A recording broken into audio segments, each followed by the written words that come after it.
guys, and welcome back to my channel. Today I am going to be doing what I learned at my antenatal classes. So here in Ireland we get antenatal classes, and they're just kind of like birthing classes, tell you what to do, what to expect and what to do throughout labor and then postnatally.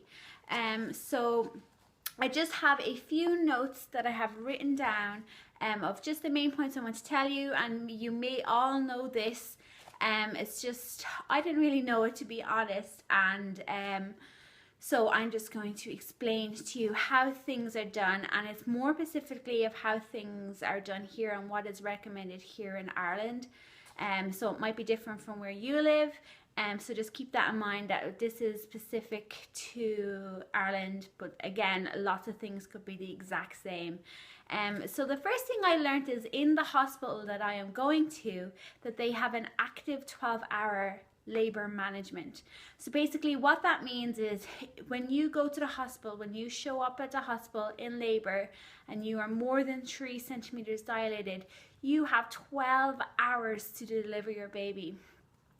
If things are not going as progressed, they will use intervention to get your baby out in 12 hours. So that was, I kind of knew that was happening, but it kind of reconfirmed it for me that it's not something that I am interested in unless the baby is in some sort of distress or something. So but I will get to that later. So besides from that, I learned that labor has 3 stages. So you'll see me looking down at my notes, and it's just because I can't remember all these things from my head. So labor has 3 stages. The first stage is where you dilate from 0 to 10 centimeters, and this stage has 2 phases. So the first phase of that is the latent phase, is where you dilate from 0 to 3 or 4 centimeters. And during this stage, it can last for several days. The main purpose of it is to make your cervix flat and soft, so you're effacing. You dilate to either 3 or 4 centimeters, and then your contractions can start and stop, and generally they last no longer than 30 to 40 seconds each. So this stage can last for a couple of days is what I've learned. So yeah, that'd be kind of slow labor, I suppose.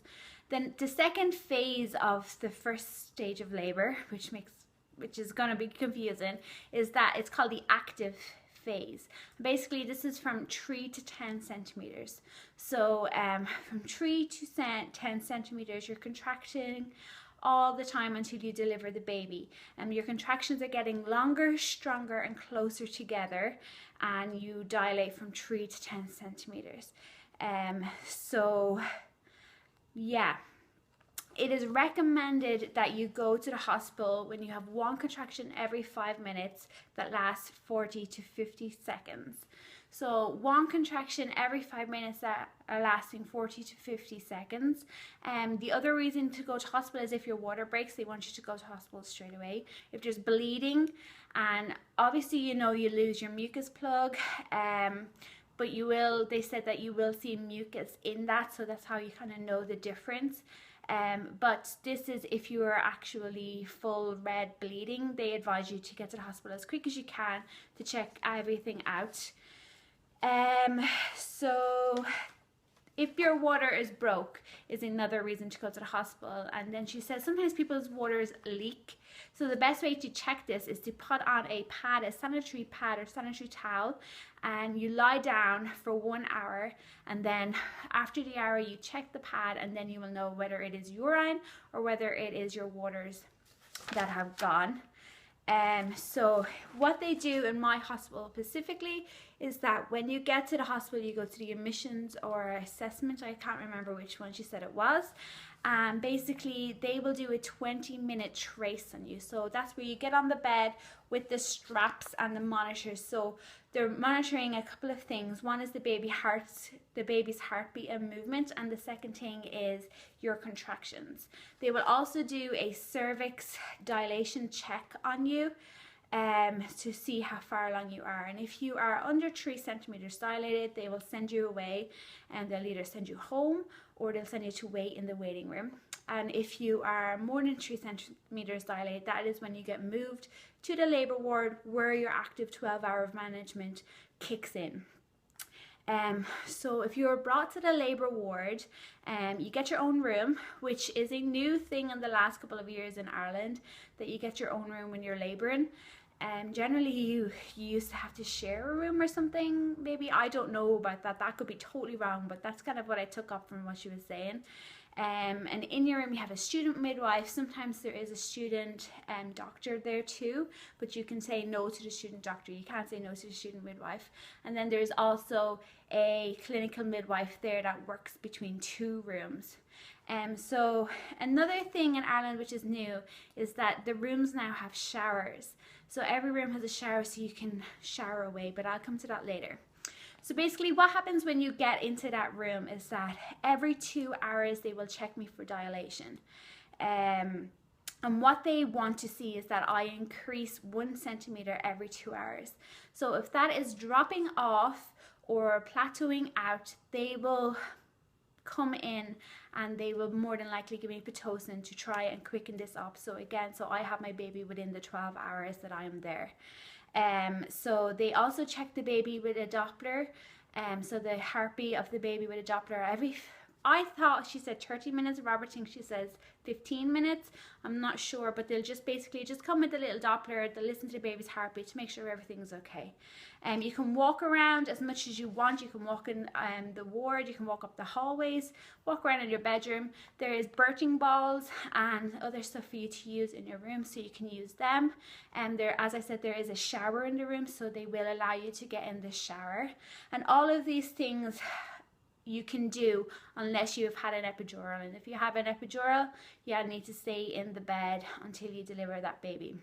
You can't be walking around. Another thing that I learned is that they do not want ladies who are pregnant, who are in labor, to be eating. I'm not sure about the drinking bit, but they definitely don't want you to eat. A tip that the lady who was doing the class gave me was that to always keep emptying your bladder, because it helps with your dilation. So every couple of minutes or every however long, go to the toilet. So it's recommended not to eat until after the baby is born. So and the thing that she said, which lots of people kind of ignore, so she says she used to be a midwife in this particular hospital, is that people don't listen to her when they are delivering the baby, when they are in the second stage of labor, where they are actually delivering that baby.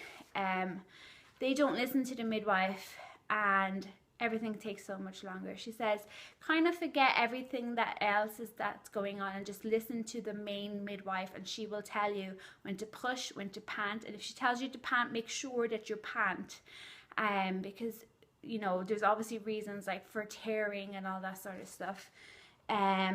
So yeah, listen to the midwife while we're pushing and delivering the baby.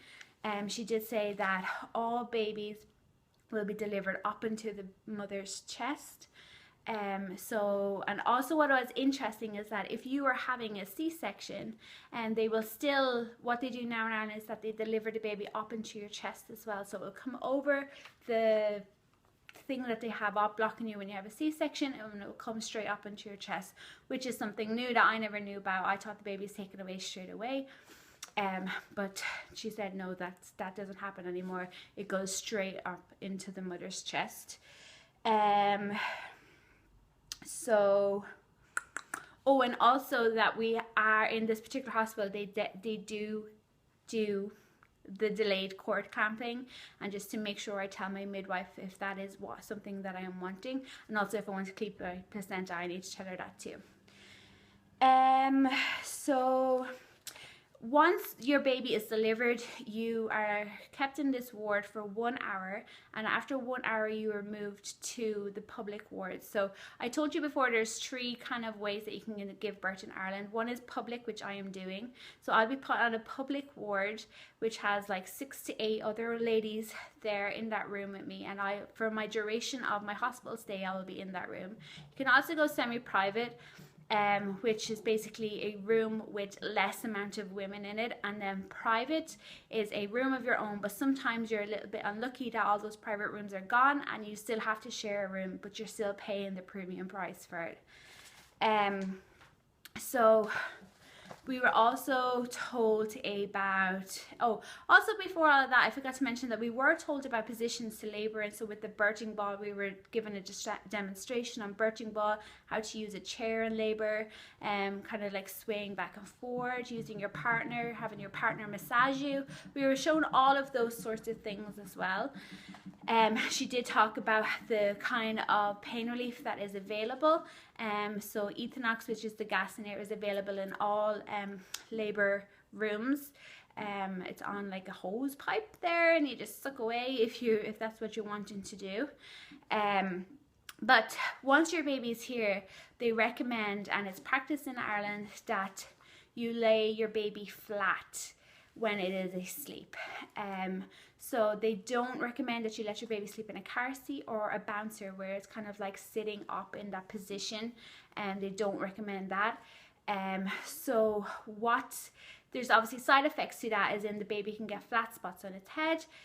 So what they recommend is that each time that you put your baby down to sleep, that you rotate which side the head is on. So you're putting the baby flat on its back, but you're rotating which side the head is on. So what she said you do is first you put down the head and then put the body straight, which probably makes no sense in what I just showed, what I just said, but I'll try to include a picture of what I'm trying to say. So basically is rotate which side the baby is looking at with the head, but make sure that the body is straight or flat on its back.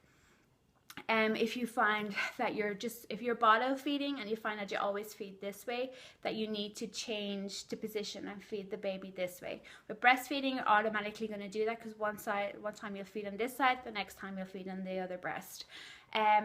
Another thing she said was to practice tummy time. Tummy time will help with these sort of things as well.